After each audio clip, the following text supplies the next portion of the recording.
We should do a cage match, me and you. Fighting or 3 rounds, 90 days to prepare for it. Who the fuck wins this thing? Who comes out? Huh?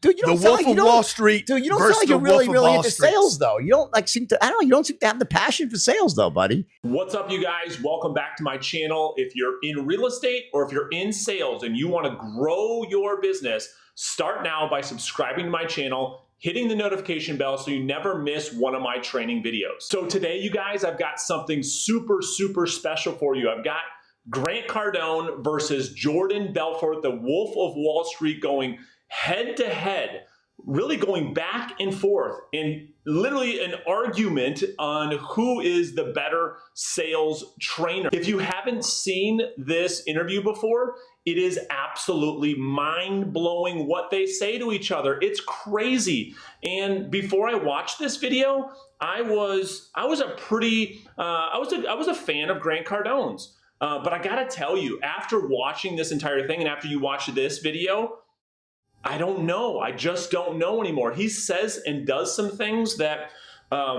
really make me wonder, is this guy the sales trainer, the sales guru that he portrays on social media? So you be the judge. As I go through the top 10 clips, I'm gonna call them rounds, in this video, in the comment section below, let me know what you think after each round. How did you see it? And if you saw it differently, awesome, let me know. So let's get started with round one. Exactly. He's going to say he is.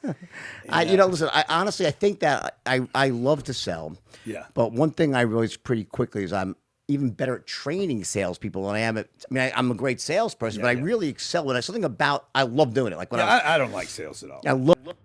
You don't like sales? I mean, this is insane. I mean, he starts this interview off talking about he doesn't like sales. And this is why I find this interview so crazy. I don't know if he was, just off his game that day, but he starts this video that he knows with a huge sales trainer. Millions of people are going to see this interview. And he starts the interview by telling the world, I don't like sales. I don't get it. So then he goes on to say something that I was just like, I cannot believe he just said that. All of you watching this that have been in sales for, I don't know, 1 day or 10 years or 100 years know that the number one skill of a great salesperson is their ability to listen. But watch what Grant Cardone says. That's why I'm bad as an interviewer. I never listen. That's insane. He then further keeps going on. I don't like sales. And then he keeps going and saying, I'm a bad listener. It should be taught. Hey, look, there's no trick, dude. There's no freaking sweet spot of this game. The sweet spot, if there is a sweet spot, it is about creating tremendous volumes of activity, having lots of people to talk to. So hitting lots and lots of doors. Or taking lots of phone calls. Or hitting doors, or whether it's cold the phone, or doors, right? Sweet spot, numbers game, you think? Without a doubt. Okay. All right. So finally, he says something that I completely agree with, and that is building a massive pipeline. You see, one of the biggest issues that real estate agents have, or salespeople in general have, is this scarcity mindset. Like they're trying to get every single little conversion off of a very, very tiny pipeline. You see the agents that have massive pipelines, the salespeople that have massive pipelines, whether their skill set is high or not, they will win every time over the person who has a small database or a small pipeline. All right, so in round 4, this is where Jordan and Grant go back and forth and kind of talk about sales strategy. And the crazy thing about it is this is where Grant gets very, very cocky. And for the first time in the interview, things start to get a little bit heated. Check this out. So my shit's so good, dude. If you watch it, you will use it again. You can't not use it a second time. Well, really? Okay, good. Well, what's the stuff about being unreasonable? Like when you say, if you want to just be unreasonable, like not stop. But what if they don't want it? What's the fine line? Oh, you saw the unreasonable. You're like the follow up. No. I mean, like, okay, so you have two types of people. You have buyers and non-buyers, right? Like, what do you mean? No, I don't believe that. I think they're all buyers. You think everyone's a buyer? Every person, every human being you meet is going to buy something. Whether they might not buy my fish, but then they're going to buy insurance or they're going to buy groceries. Or they're all buyers. But you're selling fish, though. In that case, I was selling fish, but that does not make them a non-buyer. Of fish, though, if they That don't, day, that moment. Right, that no, if they don't. If they don't, my point is technically every buyer's a buyer. Okay, so 'Cause you all don't. I'm looking for is money anyway. Every seller's looking for something. They're looking for money. They don't want to keep what they have. They're looking for money. So you don't think? Okay, so I think every buyer's a buyer. Slow it down for 1 second, all right? Slow it down for a second. I know you speak. You speak almost as fast as me. You're Slow on it the down. Red Bull. I'm not. Question, okay? So if you're a salesman, a young salesman out in the field, let's say you're selling insurance, right? yeah. And let's say you knock on someone's door and say, I'm not interested in insurance. I understand. Would you keep pushing and pushing and pushing? No, I totally understand. But I don't believe that they're not interested is an interest level. So, what's interesting about this when they're going back and forth with strategy, I think what Jordan was starting to ask was, listen, all I'm trying to ask you, Grant, is if you talk to somebody about a specific product and they tell you straight up, listen, I'm not interested at all, how do you handle that from a strategic standpoint? And Grant started to answer it with something that I agree with, which is, if they're not interested today, that doesn't mean that they wouldn't be interested in life insurance. They wouldn't be interested in selling their house at a later point in time, because we all know follow-up is king. But then he ends this round kind of getting caught up in his words about, not interested is a level of interest, which I was totally confused. All right, so in round 5, as they continue talking about sales strategy, this debate starts to come up around sales versus marketing and which one is more important. And watch what Grant says here. Is there a strategy or no? It's just hard. It's mostly hard work, you think, or there's a strategy? You have a lot of stuff you teach. Is strategy. Yeah, that's right. Yeah, but so there's no strategy that works without somebody to talk to. Right. So what's beyond the that, ultimate? though? What's the digging past the that? ultimate. Like I've been teaching strategy for 20 years, but again, like if people would just spend time on the funnel, on the traffic, on the opportunity, on the getting marketing, known, on the marketing side of the equation. It is the holy grail. So what's interesting about this is, I think that most people, that know Grant Cardone would probably think of him as a sales trainer, right? Surely I do. And surely I think about Jordan Belfort as a sales trainer.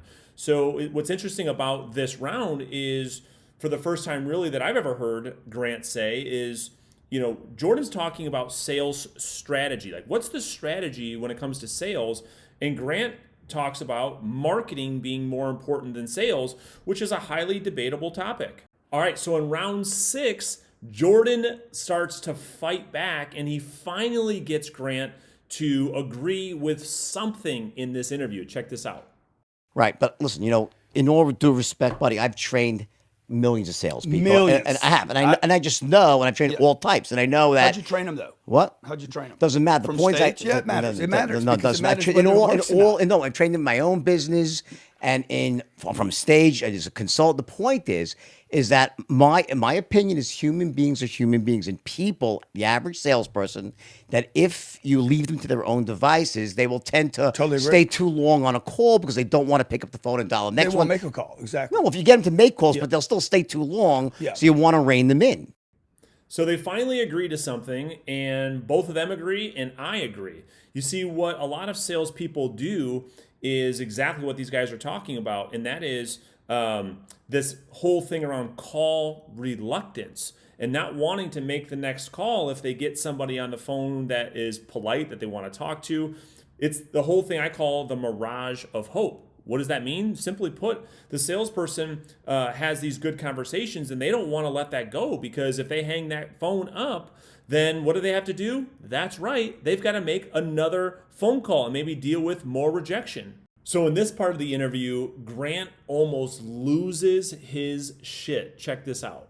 In an average company, right? So you get salespeople, they speak to I would quit talking about average companies if I were you. I don't know why when you you keep train going back to average. because Who wants to be average? Why are dude, you guys studying average people? Dude, I'm talking about, because you're training, if you're a sales, I'm talking to you as a sales trainer, not as your own company. You're going into companies, there's an average I think, out Jordan, there, that's buddy. The problem, though. How many people do you have today on the phone? At this moment, Yeah. 10 or 12 people today. So, like, what I'm saying to you is what trainers should be doing. Is they should have their own environment under control. What's working in their own environment. And Jordan's like, Okay, Grant, I agree. What's your point?